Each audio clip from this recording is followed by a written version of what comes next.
Maintenant que vous commencez à savoir lire l'heure, nous allons découvrir les problèmes de durée.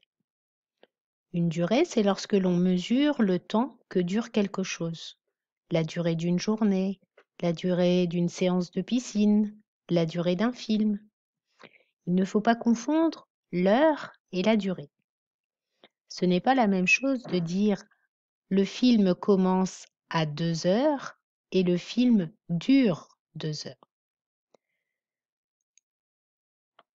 Pour faire ce travail, vous allez avoir besoin soit d'une feuille ou d'une ardoise. Écoute bien le problème suivant. Tom regarde la pendule au début de son dessin animé. Voici l'heure qu'elle indique. Tom regarde la pendule à la fin de son dessin animé. Voici l'heure qu'elle indique. Combien de temps a duré son dessin animé? Pour avoir le temps de répondre, clique sur pause.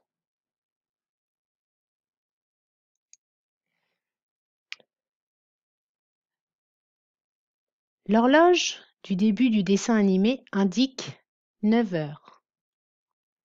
À la fin du dessin animé, il est 9h30. Pour passer de 9 heures à 9h30, il s'est écoulé 30 minutes. La grande aiguille a fait un demi-tour du cadran. Le dessin animé a donc duré 30 minutes. Voici un autre problème. Lisa sait que les mathématiques commencent à 10h30 et se terminent à 11h30. Combien de temps durent les mathématiques? Pour vous aider, j'ai mis une horloge qui indique le début des mathématiques à 10h30 et une horloge qui indique la fin des mathématiques à 11h30. Clique sur pause pour avoir le temps de répondre.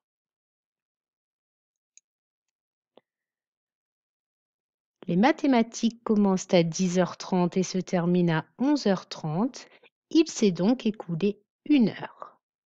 Pour passer de 10h30 à 11h30, la petite aiguille est passée du 10 au 11. La grande aiguille a fait un tour complet de cadran. Voilà, c'est tout pour aujourd'hui.